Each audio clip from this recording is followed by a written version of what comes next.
Bon, bah, je vais me filmer avec mon téléphone. C'est pas du tout une vidéo préparée. Et je vais parler de Benedetta. Bonjour, je suis donc queer chrétienne, enfin Flo de la chaîne Queer Chrétienne. Je suis queer, je suis chrétienne et j'ai vu Benedetta et en fait, effectivement je vais en parler parce qu'en fait Benedetta c'est un film qui est à l'intersection de la queer, de la chrétienté et du fait d'être LGBTQIA+, que je simplifie en disant queer, voilà, les gens qui sont ni cis, ni hétéros, ni diadiques, voilà. Bon, alors, j'ai eu envie de voir ce film parce que, bon, d'abord il y avait une représentation lesbienne dedans, c'est évident. C'est une histoire qui est entre guillemets connue de toutes les personnes qui s'intéressent à la chrétienté et de l'histoire LGBTQIA+. Et aussi en fait parce que c'est l'histoire d'une mystique. C'est une sœur qui avait des visions et qui prophétisait et qui prêchait, etc. Et ça m'a intéressée parce qu'en fait, tout simplement, j'en ai déjà parlé vraiment très très vite fait sur Instagram. En fait, l'expérience mystique, c'est une expérience avec laquelle je suis familière et je veux pas dire par là des trucs... quand on parle d'expérience mystique, souvent en fait on a l'histoire des sœurs mystiques, en particulier dans l'église catholique, il y avait aussi des hommes qui étaient mystiques, mais en gros l'expérience mystique c'est l'expérience de l'extase, c'est l'expérience de la connexion à quelque chose de plus grand que toi, quelque chose, alors il y en a qui disent qu'ils ont des visions, ou qui se sont connectés à Dieu ou à l'univers. Je connais personnellement des personnes qui se considèrent comme étant mystiques sans pour autant croire en un dieu ou sans adhérer à la religion organisée. L'expérience mystique, en réalité, et je vais pas vraiment m'étendre dessus dans cette vidéo, c'est un truc qui nécessiterait quelque chose en particulier. Il faut savoir qu'en fait l'expérience mystique c'est quelque chose qui a été documenté, étudié de façon scientifique, c'est un phénomène neurologique qui est commun à beaucoup d'êtres humains. Il y a même des gens qui disent, enfin il y a même des chercheurs qui disent que l'expérience mystique, et en tout cas la foi qui en découle, est un trait qui vient de l'évolution et qui est bénéfique à l'homme. Donc bref, qu'on y croit pas, c'est pas le propos. En fait, l'expérience mystique existe et donc du coup, j'étais intéressée puisque je fais partie des personnes qui ont eu au cours de leur vie des expériences mystiques. Donc même, je me disais, même si c'est une mauvaise représentation lesbienne, potentiellement, c'est un film qui pourrait essayer de représenter qu'est-ce que c'est l'expérience mystique. Donc je voulais aller voir ce film.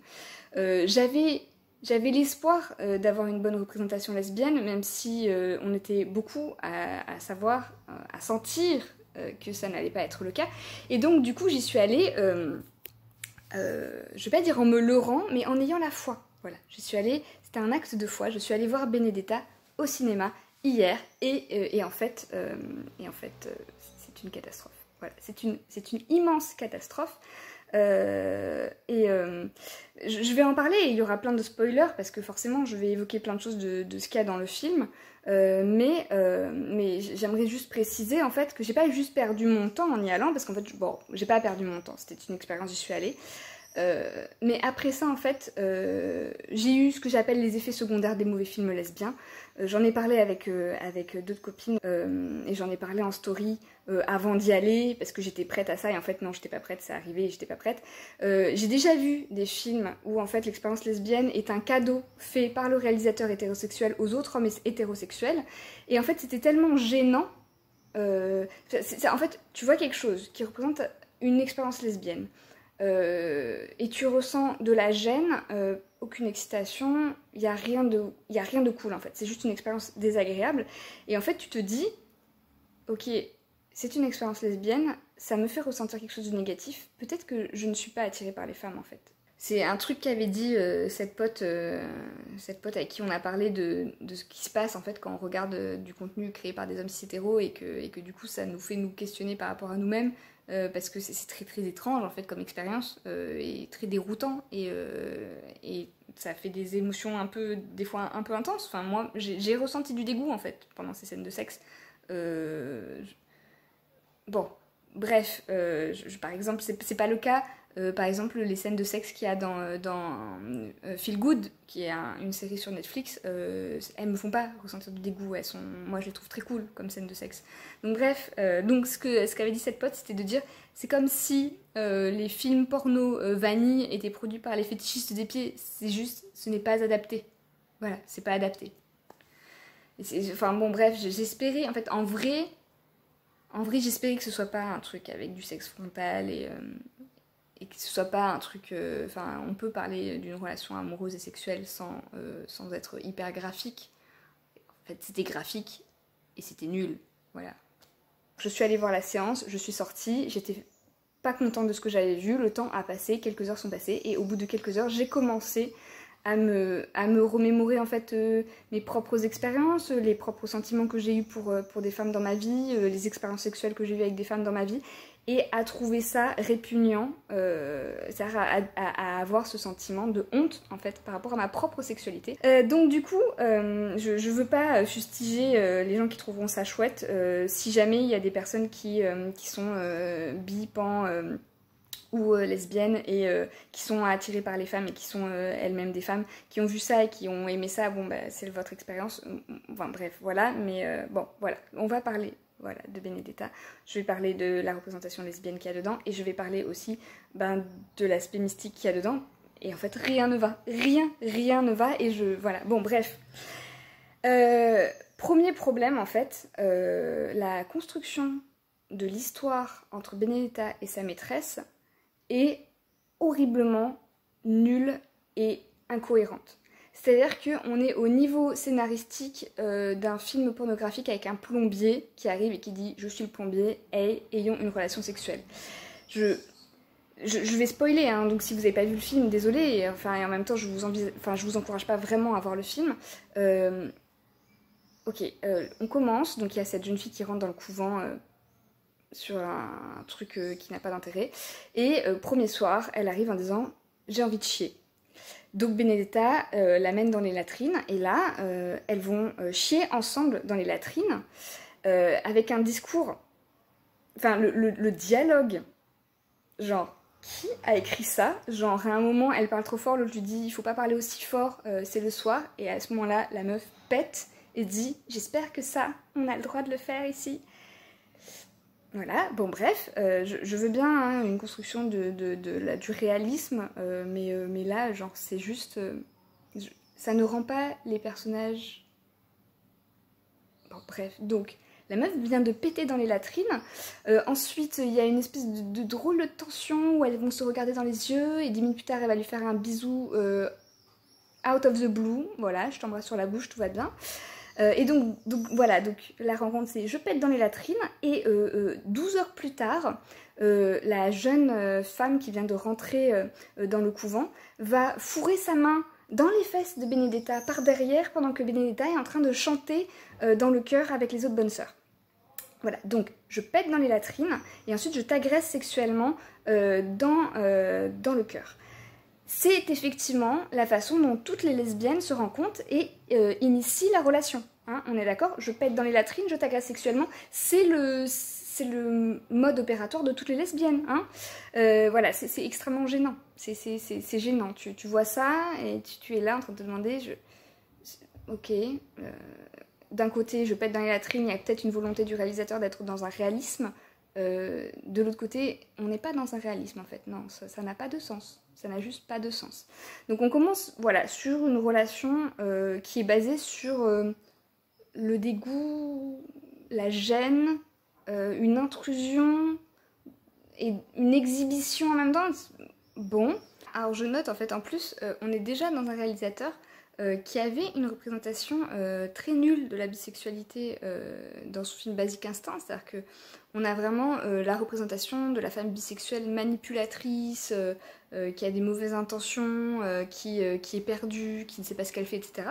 Et là, en fait, dans ce film-là, on a à nouveau une représentation très très nulle. Alors cette fois, je sais pas si Benedetta est considérée comme bisexuelle ou si elle est considérée comme lesbienne. Elle a des relations quasi sexuelles avec le Christ, qui est représenté par un homme. Donc je sais pas. Je sais pas. Mais en tout cas, on a une représentation extrêmement perverse et de Benedetta qui est quand même une personne alors il y a une scène où elle brûle intentionnellement, enfin elle réclame que la jeune fille qui est rentrée dans le couvent se brûle intentionnellement dans de l'eau bouillante dans un truc qui est quasiment une espèce d'expérience de domination mais enfin bon bref Benedetta elle ment elle a des accès de colère en fait où elle est censée parler par la parole du Christ, donc il y a une espèce de voix très grave, très puissante où elle hurle des trucs où elle insulte les gens. Donc bon voilà, Benedetta en fait, premier degré en fait, tu te dis c'est une personne qui fait du mal aux autres. C'est une personne qui est extrêmement instable et en plus, bon, entre parenthèses, Benedetta elle a des hallucinations, il n'y a pas de doute là-dessus. Et donc du coup en fait même c'est une façon encore une fois de traiter les personnes qui ont des hallucinations comme des personnes qui vont être violentes et dangereuses pour les autres. Donc il y a aussi ce problème là, je vais pas forcément le traiter mais enfin la représentation de la folie dans le cinéma, bon là on est classique hein, c'est voilà et la jeune fille j'ai oublié son nom, c'est terrible, donc son amante alors c'est une jeune fille qui est présentée comme ayant été abusée sexuellement par son père et ses frères quand elle était plus jeune. Et c'est une personne mais extrêmement elle est malsaine. Elle est malsaine. Elle initie la relation avec Benedetta sur une agression sexuelle quand même. Et ensuite, elle est toujours décrite dans cet entre-deux d'une fille complètement perchée, très très naïve, malsaine aussi. Et donc t'es là en fait, toutes les personnes qui ont... enfin les deux protagonistes qui sont soit lesbiennes, soit bisexuelles dans le cas de Benedetta, je ne sais pas, qui sont représentées d'une façon mais vraiment très très négative. Et je veux dire, si on avait plein de représentations neutres et positives, bah écoute, ça arrive qu'il y ait des méchants qui soient des personnes LGBTQIA+, mais en fait non, en fait on a que des représentations où ce sont des personnes instables, manipulatrices, mauvaises, perverses, enfin bon bref, donc du coup il y a aussi ça hein, qui est quand même vraiment très nul et où le réalisateur a quand même un antécédent. C'est pas la première fois qu'il représente une femme queer sous les traits d'une personne manipulatrice et en mixant ça avec des problèmes de santé mentale dans un manque de respect et pour les personnes queer et pour les maladies mentales. Enfin, genre, c'est des personnes qui sont extrêmement antipathiques. On n'a pas d'empathie. Enfin, moi, j'avais pas d'empathie. Benedetta, c'est une menteuse, c'est une manipulatrice. Elle fait du mal aux autres. Elle cause elle est à l'origine en fait du suicide d'une des sœurs. Bref, c'est voilà, c'est un autre problème, du film. Bon bref, voilà. Et donc après, bon, tout le reste, les rapprochements dans les cellules des bonnes sœurs, avec des... Forcément, elles se tripotent beaucoup les seins, elles s'embrassent beaucoup les seins.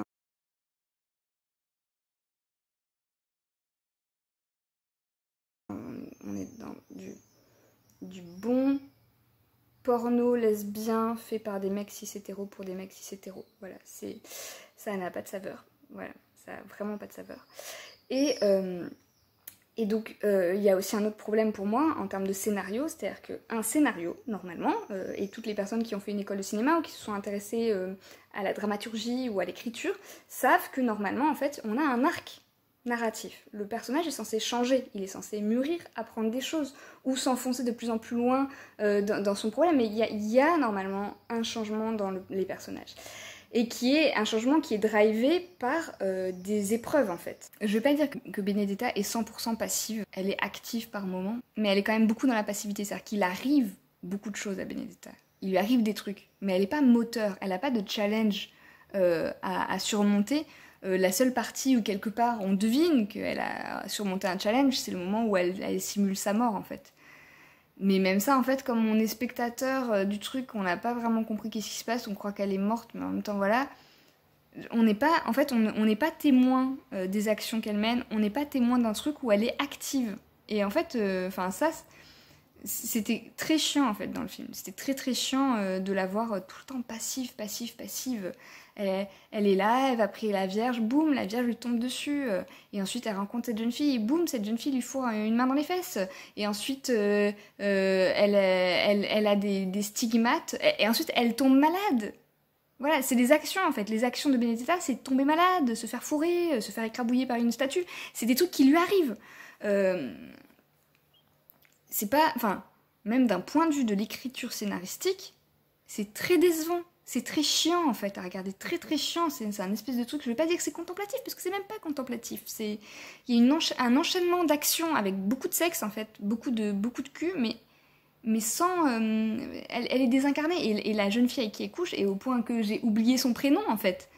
Elle aussi en fait, c'est pas des personnages intéressants. Et pourtant, Dieu sait qu'on aurait pu faire des personnages intéressants avec l'histoire qu'elles ont toutes les deux. Et Dieu sait que même on aurait pu traiter l'histoire de l'inceste. Enfin, je veux dire, au lieu d'en faire juste un trait de personnalité. Parce qu'en fait, la compagne de Benedetta, en fait, c'est ça. Son trait de personnalité, c'est qu'elle a été traumatisée et qu'elle a un comportement très très inadapté, en fait. Et du coup, enfin, c'est tant de gâchis. Enfin, voilà, l'histoire sur laquelle elle se base. En plus, il y a beaucoup de fric. Enfin, il y a des scènes avec plein de figurants, des costumes, des décors d'époque. Enfin, il y a plein de fric. Et c'est même en fait, d'un point de vue purement du divertissement, c'est décevant en fait. On peut pas juste faire un film qui est basé sur le fait que les gens pètent dans les latrines. C'est pas une histoire en fait. Ce qui fait qu'en fait, dans le film, les personnages auxquels je me suis le plus intéressée, c'est le personnage d'une autre jeune nonne qui se rebelle contre Benedetta et qui essaye d'alerter sur le fait qu'il y a un problème dans ce couvent et qui essaye de faire des choses. Ben, elle en fait, elle essaye et elle a une évolution, c'est-à-dire qu'elle passe de la personne qui est respectée à la personne qui est discréditée. Elle va avoir plusieurs émotions et elle va finir par se suicider.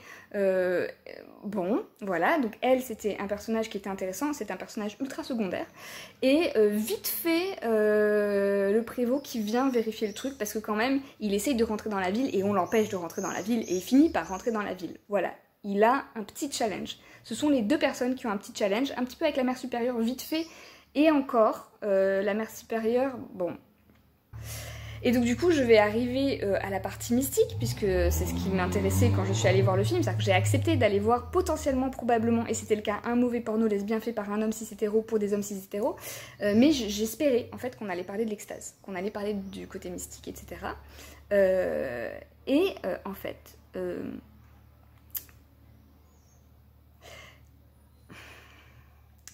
il y a une propension des gens à pas comprendre ce que c'est l'expérience mystique, où en fait on va systématiquement t'expliquer que les gens qui sont mystiques sont soit des fous, soit des menteurs. Et là en fait Benedetta c'est une personne qui a des hallucinations et qui ment en fait. Du début jusqu'à la fin, elle ment. Et c'est montré en fait que elle s'est infligé ses propres stigmates et qu'elle sait en fait qu'elle le fait, mais que elle a un côté un peu genre c'est ok de faire ça. Donc en même temps tu te dis, si elle a des hallucinations et qu'elle croit vraiment ce qu'elle a, pourquoi est-ce qu'elle ment et pourquoi est-ce qu'elle est ok avec le fait de mentir? Et donc du coup en fait il n'y a pas vraiment, il n'y a rien cinématographiquement qui va essayer d'expliquer ce que c'est que l'expérience mystique, puisque manifestement, pardon, je cherchais le mot, l'auteur et le réalisateur ne savent pas ce que c'est qu'une expérience mystique. Voilà, donc j'ai été déçue parce que je cherchais, je me disais, est-ce qu'il va y avoir des effets, etc. Donc j'en ai parlé avec d'autres personnes. Moi sur Instagram j'avais dit, il faut arrêter de dire que l'expérience mystique est une expérience similaire à l'orgasme, ce n'est pas le cas. J'ai eu beaucoup de gens qui sont venus dans mes DM et qui sont des personnes que je sais avoir eu des expériences mystiques qui m'ont dit être d'accord avec moi, et il y a une personne qui m'a dit ne pas être d'accord avec moi, dans le sens où, même si ce n'est pas la même chose, c'est ce qui s'y rapproche le plus. Bon, quand tu parles avec des gens qui ont des expériences mystiques et que tu décris ce qui t'est arrivé et que tu sais que l'autre sait, enfin bref, c'est très intéressant, mais là dans le film, manifestement, c'est pas que je suis pas d'accord avec sa représentation, c'est juste que ce n'est pas une représentation de l'expérience mystique, c'est une représentation de l'expérience hallucinatoire et une représentation d'une personne qui ment, voilà. Donc bon, voilà, j'ai perdu mon temps de ce côté-là aussi. Et j'aimerais parler d'une dernière chose qui, moi, m'a extrêmement choquée. Enfin, il y a deux choses. La première, il y a des propos antisémites qui sont gratuits, qui ne servent en rien l'évolution du film par deux fois. J'ai trouvé ça extrêmement gênant. Ce n'est pas... je peux pas dire, voilà, juste ah ben c'était le cas à l'époque, les gens étaient antisémites, donc on va mettre de l'antisémitisme gratuit. Bof. Enfin, genre, non, c'est pas... Enfin, je sais pas, mais ça m'a vraiment choquée. Et ensuite, il y a un autre truc qui m'a extrêmement choquée. La dernière phrase que Benedetta dit à son amante, c'est « Tu es encore qu'une enfant, et c'est ça qui fait ton charme. »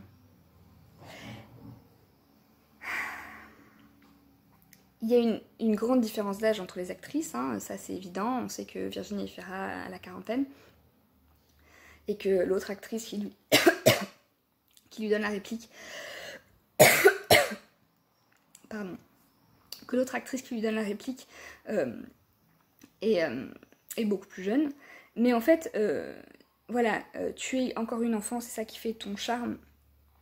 Ça ne laisse plus aucun doute sur le fait que le réalisateur s'est fait plaisir à créer un porno soft lesbien avec ses fantasmes, et notamment ses fantasmes éphébophiles. C'est... Enfin... J'ai du mal à croire... j'ai du mal à croire que ce niveau... Enfin... c'est transparent en fait, c'est transparent par rapport aux intentions du réalisateur. Et outre le fait aussi que la tenue, elle a été un peu... Enfin, c'est esthétisé, enfin voilà, Benedetta, elle est splendide, or être sœur, les vêtements des sœurs ne sont pas faits pour mettre en valeur les femmes. Bon, bref, c'était vraiment gênant. C'était vraiment gênant, Et le problème en fait, c'est que moi j'en parlais, enfin je suis sortie de là, j'y suis allée seule en me disant si c'est nul, personne ne perdra son temps à le regarder avec moi. Et en fait je suis sortie avec beaucoup de frustration de ne pas pouvoir râler là-dessus. Mais en fait, le lendemain, j'ai appris qu'il y avait des critiques vraiment très positives, qu'il y avait des gens qui disaient qu'il y aurait probablement des prix à Cannes. Et en fait, quand on va voir ça, qu'on est doublement concerné, parce que j'aime les femmes, et je suis chrétienne, et l'expérience mystique est quelque chose que j'ai connu, et que j'ai connu plusieurs fois. Et ensuite, bon, on se dit, bon, c'est nul, et vraiment, moi, j'ai eu pitié pour Efira de me dire, elle a dû tourner ça, elle a joué, elle a donné tout ce qu'elle avait, et elle joue pas mal, en fait. Et elle a dû voir le montage final et se dire, mais en fait, c'est de la merde. Voilà, moi, je me suis dit, vraiment, la pauvre Virginie Efira, et en fait... Tu vois, on se dit, c'est pas possible, même les cis hétéros vont comprendre que c'est n'importe quoi. Et ensuite se dire, non, en fait, ils ont regardé ça, et ils se sont dit, c'est intéressant, c'est innovant, c'est brut, c'est génial. Voilà, donc je vous déconseille, si vous êtes une personne concernée, je vous déconseille d'aller voir ce film, parce que moi, ça m'a pas fait du bien, même profondément, et en fait, si vous êtes cis hétéro, juste, ce n'est pas une bonne représentation des personnes lesbiennes. Peut-être il y aura d'autres réactions, mais en fait, toutes les réactions que j'ai eues de personnes concernées qui sont allées le voir sont unanimes pour dire c'est une immense daube. Donc on va pas faire... on va pas faire du second degré et dire oui, mais c'est une immense daube, mais c'est de l'art. Non, c'est une immense daube. Et en plus, voilà, donc je rajouterai la partie sur la partie... mystique, c'est aussi une immense daube sur la partie mystique. Voilà. Donc moi j'avais pas de problème parce que je sais qu'il y a des chrétiens qui trouvent qu'il y a un côté très blasphématoire, il y a une vierge qui est sculptée pour faire un god. J'avais pas de problème avec ça dans le sens où c'est arrivé. Il y a une femme qui était dans un couvent, qui était abbesse, qui a eu des relations sexuelles avec une autre femme et qui avait des visions et qui prêchait et qui avait une grande autorité. C'est arrivé. Donc en fait, j'ai pas de problème à ce qu'on représente cette histoire et qu'il y ait une notion de blasphème si elle l'a vécu comme ça. C'est juste que c'était mauvais. Voilà, donc c'est 20 minutes pour vous dire que c'était mauvais. Peut-être que j'aurais pu juste dire pendant 2 secondes c'était mauvais. Début, fin, c'est bon. Mais voilà, je pense que le fait d'y être allée toute seule et que j'ai pas pu râler sur toutes les scènes de merde après a fait que j'en parle pendant 20 minutes. Voilà.